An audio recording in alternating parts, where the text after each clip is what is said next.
Tall Corn Book Talk. I'm Nick Bergus, and with me, as always, is Steve Semken, the publisher of Ice Cube Press. I write the Shelf Life column for the Iowan magazine. We get together quarterly, discuss books, and invite somebody fun to come and talk with us. So let's start with right off with some recommendations. Steve, what do you want to start with today? Well, it's a busy season. I don't read a lot because, if you could see me read, it would be like 3 minutes. Oh, I missed that page. It's very slow reading for me, but I do have some recommendations. A lot of them, this one is Native Soulmate, Season in Search of a Love Homegrown. It's kind of a follow-up to when we had Zachary Jack in and we did What Cheer? Yeah. And that was his novel about going out to find love in Iowa. And this is what really happened when he went out. And so he ends up at 4-H fairgrounds and he ends up at libraries. And in some ways, the most popular crowd for him is 70-year-old women, of course, who come in and say, well, my daughter's daughter just came back to town. Maybe you could go out with her. and a lot of it's like that, but a lot of it is his opinions on how it is to find love in the rural Midwest. And it's not as simple as just brain drain. Yeah. And what inspired him is just that he's a fifth-generation Iowan farmer, and he's like the first person in his family that hasn't found a husband or a wife just within where he lives. Sure. And so he's like, I'm going to go out and figure out why this is done. And it's got a good ending. He actually finds somebody. Along the way, you're like, Zach, what were you thinking? And is this fiction or nonfiction? This is nonfiction. So it really does. So this really is what happened to him when he was out on his wife quest. That's great. And that's on your imprint, on your Zachary Right. Michaels. This is a Zach, Ice Cube Press Tall Corn book. Right, which is all his books right now, right? Right. We'll eventually get some non-Zachary Michael Jack books on that imprint. Oh yeah, okay. Yeah. It's just about rural Iowa issues and stuff. Tall Corn country. Right. I did want to mention Ingrid Hill, who is a local author. She's actually part of the congregation. We shoot these shows in the Big White House, and she is part of that congregation that runs that house. And she's working on a book that features the Big White House. And I haven't read it, but it's going to be a big book. It is going to be a big book. It's called Widows and Orphans. And but I am told that in her version, the Big White House is actually a big blue house. But I'm always sort of intrigued by because I live in Iowa City. You get sort of places and people from Iowa City in a lot of well-written books, and it's just always interesting to see how craftsmen sort of change those settings and those people. Right. Well, making it the big blue house, it's not a major stretch of the imagination, but no, it's not. It's just a paint job. It's a primary color. That's right. It's not. Well, what else do you have for us? I've got one called Becoming Real that just came out with Ice Cube Press by a longtime Kirkwood instructor, Bob Sessions, here in Iowa City for 26 years. And it's called Authenticity in an Age of Distraction is the subtitle. And at first you think, man, does that sound like a yawner? Because he was an old philosophy instructor.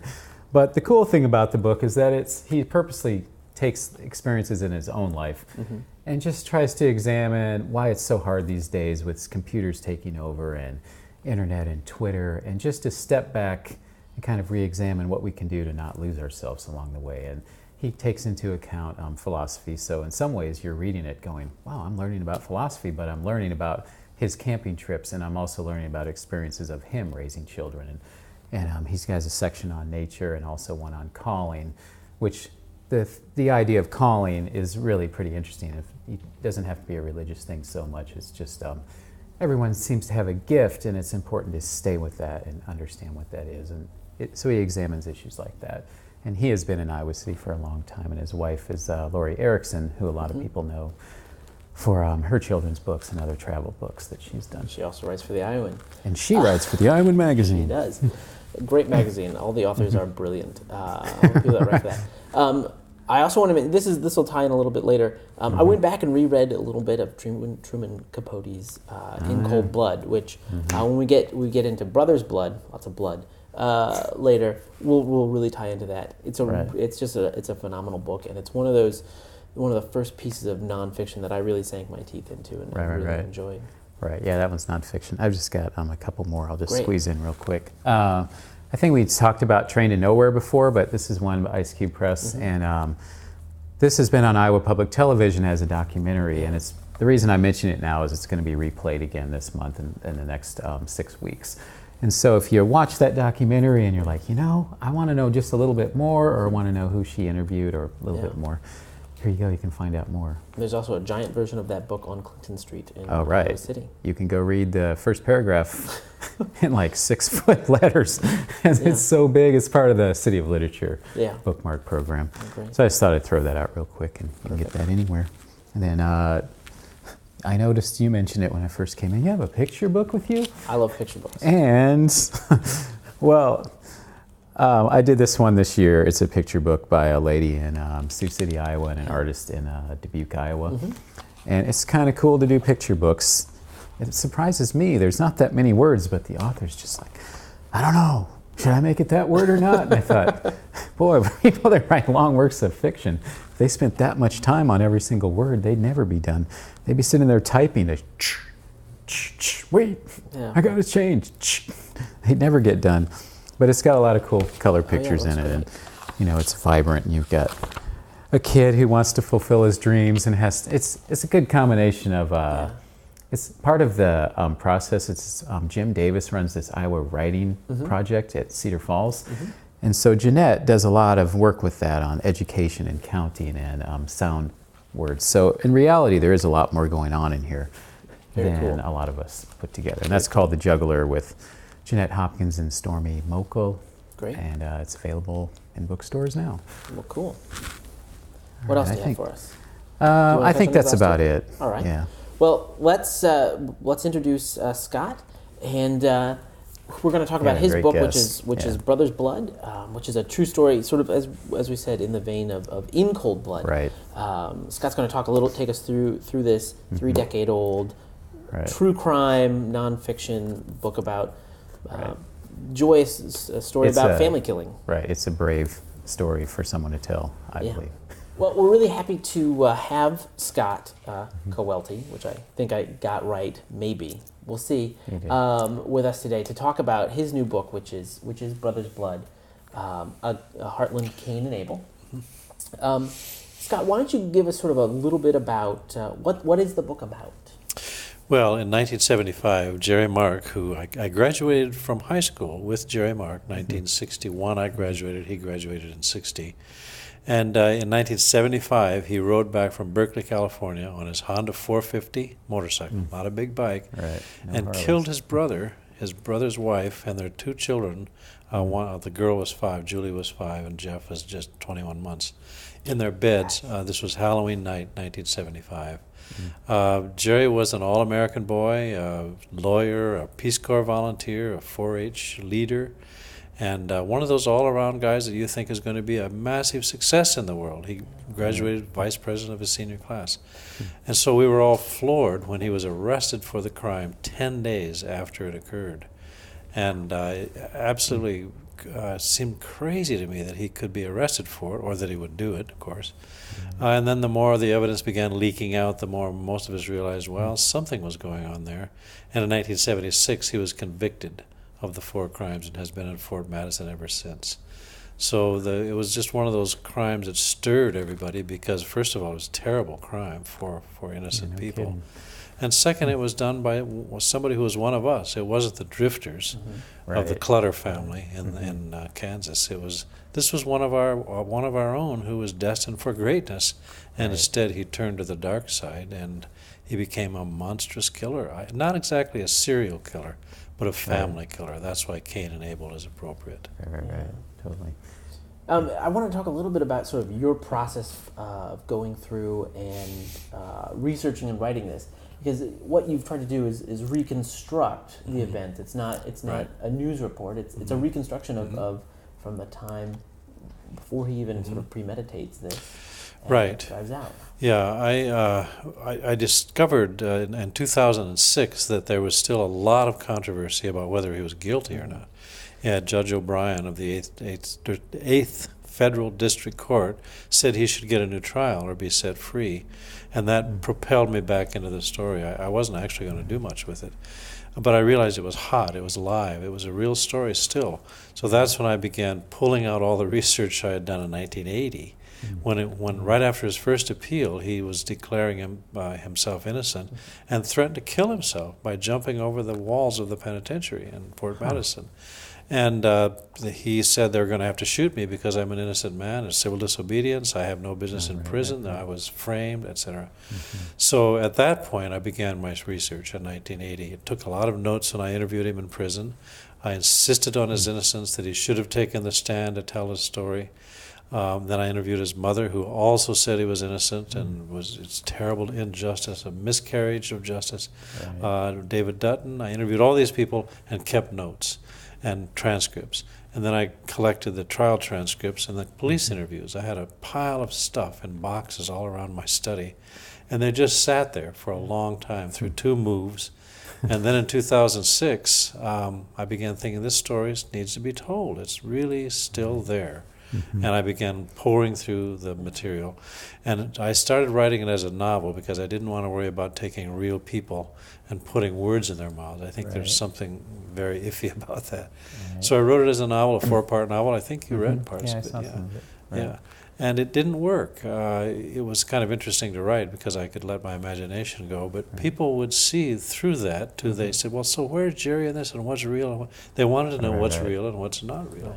I mean, people want to know what happened. I mean, I always think, like, just, of course, at the time when you're in high school, you didn't realize that he had this potential. But I think back on my life, I've never known someone that killed anyone before. And so I think part of why it's so fascinating is that someone like you almost feel tricked by this guy. It's like, I had full confidence in him. And then you look back on it and you think, obviously, how could he do that? But you almost feel like, you want to say, no, he couldn't have done it, but you have to tell yourself. I mean, it's just that, I don't know, it feels like I'd be tricked somehow, and it would never get really over it entirely. He wouldn't have talked to me in Fort Madison had I not agreed to listen to him and tell his side of the story. He was trying to find a way out of prison. And he was hoping I would help him by writing the truth about what happened. And so I listened and tried to make a decision. I had read the trial transcripts. The evidence is just overwhelming. And I brought that up, and I said, Jerry, why didn't you take the stand? And he said, my lawyer told me I shouldn't. And I checked with his lawyer, who said, I told him if he didn't take the stand, he was going to be convicted. So he lied. The thing we find about, there are two traits about him I discovered. He's extremely articulate and intelligent and persuasive. He could talk his way out of anything. He learned to do that. It turns out. And the second thing is he lies all the time. He lies about everything. Probably a pathological liar as well as a sociopath. So you can't trust him. You can't believe anything he says. Plus, he probably believes he's always right. I mean, the best con man is probably someone that fully believes he's telling you the truth at the same time that he's lying or she's lying to you. Yep. That's the kind of person he was. So his girlfriend at the time, Mimi, Marilyn Forrest, really wasn't sure. She told the police that, the timing wasn't quite right, that revolver disappeared. And then the motorcycle trip, and then the phone calls weren't quite right, the timing. So she was scared of him. And then when she came, she met him in Nevada when he came back on the motorcycle. He persuaded her that, how could you ever think, my brother? I mean, he was grieving and he was mourning. He put on a real show. And it made it appear that he was absolutely innocent, and he's been so shocked ever since that police would come and get him. Yeah, I mean, it's absolutely, this is me thinking it over. Like, I didn't live in Cedar Falls, but I'm still captivated by it. I mean, the mind of this kind of person, why his fiancée or wife would be interested in him that much. So I just think to myself, anybody, you have all this CSI investigation now, and you have reality TV, and this is exactly what this is, except it's even more in depth, and so you're going to get a lot more out of it by reading something like this. And Steve, when you were, before the book was published, and I know you guys were working on this, you mentioned to me a couple of times that you were a little nervous about publishing it. Can you talk a little bit about why you were? Well, I don't really have any good reasons. I guess I just thought, I don't know. When I think of writing about someone that's still alive and in prison, I guess I just immediately thought, just the thought of someone that can kill someone that's still alive, that scares me a little bit. But when I really thought it through, I thought, no, I mean, I should be okay. I'm sure they have guards there. Guards with guns. Right. And that's okay. My name isn't Steve Semken anyway, so it'd be impossible to find. Yeah. Wait, Yeah. yes, it is. Darn it. I don't know. I was just a little nervous about it. I mean, if you would ask me 20 years ago what kind of book would I be doing, I was really into environmental studies. Yeah. And I never thought that I would get even the excitement of doing a book like this. It's actually pretty exciting to have a book like this come out from now that it's out and I was working on it.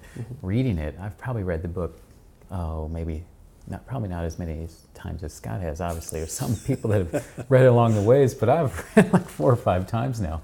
And it's completely captivating to me. And I realize that telling a story like this is worth other people knowing about, absolutely knowing this sort of thing. For the city of Cedar Falls, for Iowa, and for people that are interested in this sort of thing.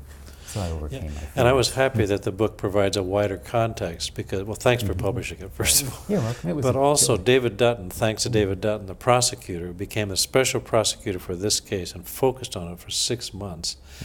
He wrote a preface and a foreword, I should say. And then Tom Ruxlow, who was the lead investigator, also wrote a brief foreword. Actually, that did actually give me more confidence in the book, only because it's nice to know you have those people on your side from the beginning, from the storytelling point, but also from the author and the publisher point of view. Yeah, and something I've actually never seen before, that George and Margaret Colthurst, the mother and father of the slain woman, Georgine Colthurst, wrote a victim's impact statement. And I said, well, I'd like you to write something. I wasn't sure what it was. And he said, well, I'll write what we felt about it. And this is the kind of thing they would have said at the trial had they been allowed in 1976 to do that. And it's a very raw statement of anger. And I was going to say, I challenge anyone to read that and not have chills go through them, because you're no question that this event happened when you finish reading that. No question at all.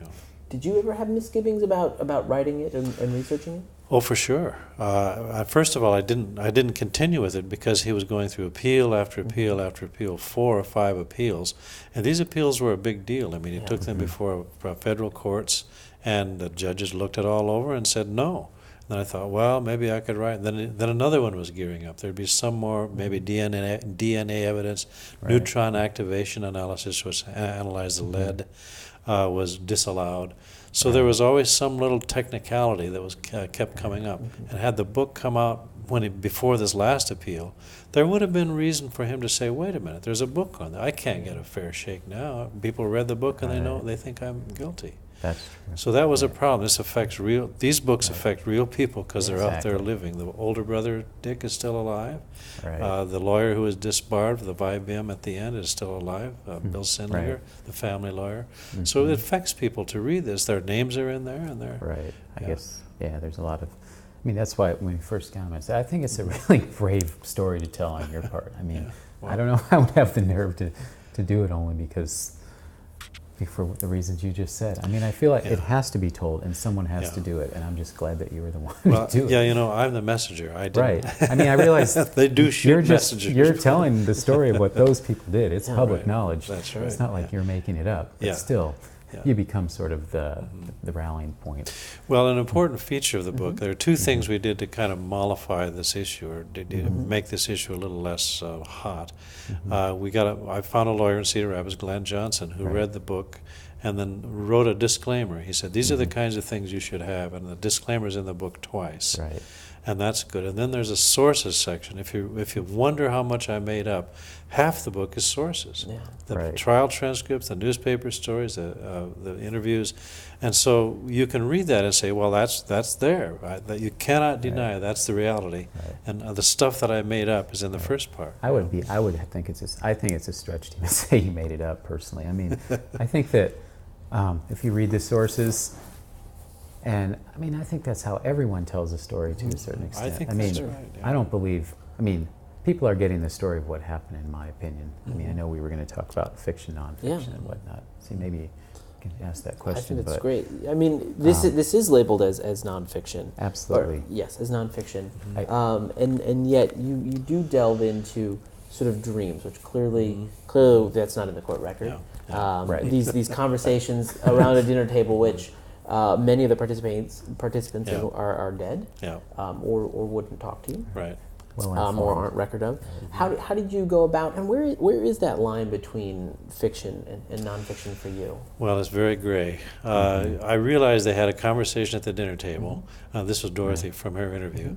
And I realized they had a terrible falling out, so much so they weren't speaking for a while afterwards. And they wrote about it, they talked about it in letters. It had to do with the father, well, it's a very long conversation right there, but it had to do with the family disagreement about what to do with one of the brothers.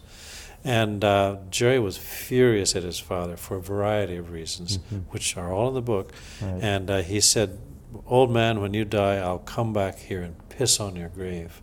Right. That level of anger came out. And that's a direct quote from what 3 or 4 people told me he actually said at that dinner table. And then the lead up to that was just a conversation, probably a normal conversation about stuff.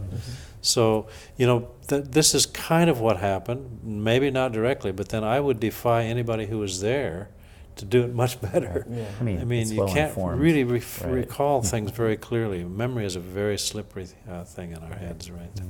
It's not like you're just, it's well-informed nonfiction or fiction. I always used to say I'll take 51% nonfiction, 49% fiction. It's what's true. I think it's a Jewish saying, what's truer than the truth? The story is truer. It's the story. So this is definitely not a work of fiction. At least that's what I'm going to declare. But the real question I had, and this is where I struggled, was that how did he come to the decision to actually get a motorcycle, take that unregistered revolver he found, and go back to Iowa and kill them? And I had him on the plane back from Iowa, a dream. And the dream puts him into a cornfield with a gelatinous blue mass, and then he's frozen in ice up to his neck. That's Dante. Right. That's where killers of families are placed in hell. They're placed in ice up to their neck. Right. But he's a hot guy. He's always mad about something. He's red. You can see from the cover there's a redness to him, and it cools him down. The ice in the corn. So it basically turns him into a cold person, which allows him to commit the murder. This is all sort of like psychological. Did something like this happen? But something like this could have happened. And something changed him from being a family member to someone who is thinking about doing away with his family. Exactly. And I don't know what it was, but it could have been something like that. Things weave in and out of fact and fiction, for sure. And he's not going to tell us. So. Well, it's a fine line every time. But that's why, this is kind of a tangent, but a lot of the times people will say, you get back cover blurbs for books, and people will always claim that it's just your friends, but I always point out, actually it's not. It's a really important part of doing a book, especially this book. We purposely picked out people that had lived in that experience, another author who writes the similar sort of genres, to make sure that it's that it isn't just Scott getting too carried away, and it obviously people don't think that. And so it's just, it's not like we just threw it out there without thinking about it at all. This has been, everything's been thought out. Were there any lines that you drew for yourself that you just didn't want to cross? Well, I had trouble with the sex. There was some specific sex in the, and I didn't want to invade their privacy, Georgine and Les's. There are things that I knew that it really are nobody's business. One of the lawyers who was actually involved in the case said, they've been invaded enough. Leave them be. So this has turned into much less of it could have been a lot more graphic. There just are places that are none of my business and none of anybody's business. It wasn't necessarily brought up. It was part of the autopsy. And I thought, I don't want to show this. I don't want to get into it. And it doesn't change what happened at all. No, not at all. No. Right. Well, what was I thinking? I know that I've known some people that have lived in Cedar Falls at the time who have read it, and it is tricky to figure it all out, because they'll say, I'll read the book, and there's times when I think maybe Jerry is innocent.